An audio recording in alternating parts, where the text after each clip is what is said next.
माँ दुर्गा की कई कथाएं हमारे धर्म और संस्कृति में प्रचलित हैं, जिनमें से एक कथा उस समय की है जब माँ दुर्गा ने एक गुफा में समय बिताया था। ये कथा जम्मू कश्मीर में स्थित प्रसिद्ध वैष्णो देवी गुफा से जुड़ी है, जो माँ दुर्गा के 3 रूपों महाकाली, महालक्ष्मी और महासरस्वती का स्थल मानी जाती है। माँ वैष्णो देवी की कथा। पुराणों के अनुसार माँ दुर्गा ने अपने भक्तों की रक्षा और संसार में धर्म की स्थापना के लिए एक कन्या के रूप में जन्म लिया। वो कन्या वैष्णवी के नाम से जानी गईं।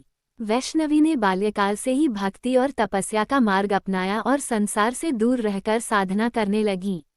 उनकी तपस्या और शक्ति की चर्चा चारों ओर फैल गई, जिससे राक्षस भी घबराने लगे। भैरवनाथ नाम का एक शक्तिशाली तांत्रिक था, जिसे अपनी शक्तियों पर बहुत घमंड था। उसने सुना कि एक कन्या अपनी तपस्या और भक्ति से शक्तिशाली हो रही है, तो उसने माँ वैष्णवी को अपनी शक्तियों से परखने का निश्चय किया। भैरवनाथ ने माँ वैष्णवी को परेशान करना शुरू कर दिया। माँ वैष्णवी ने उसे समझाने की बहुत कोशिश की, लेकिन भैरवनाथ अपनी तामसिक प्रवृत्तियों से बाज नहीं आया और माँ का पीछा करने लगा।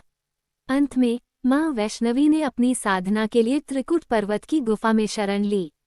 ये गुफा आज वैष्णो देवी गुफा के नाम से प्रसिद्ध है।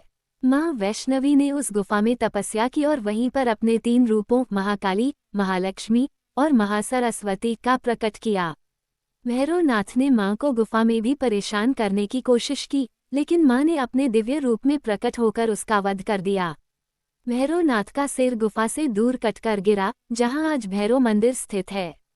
भैरवनाथ ने मरते समय माँ से क्षमा मांगी और माँ ने उसे मोक्ष का वरदान दिया। इस घटना के बाद माँ वैष्णवी ने उस गुफा में साधना करते हुए कुछ समय बिताया और वहीं से भक्तों को आशीर्वाद देना शुरू किया।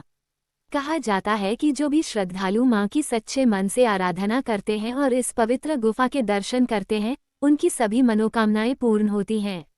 आज भी लाखों भक्त वैष्णो देवी की गुफा के दर्शन करने जाते हैं और माँ के प्रति अपनी आस्था और भक्ति प्रकट करते हैं।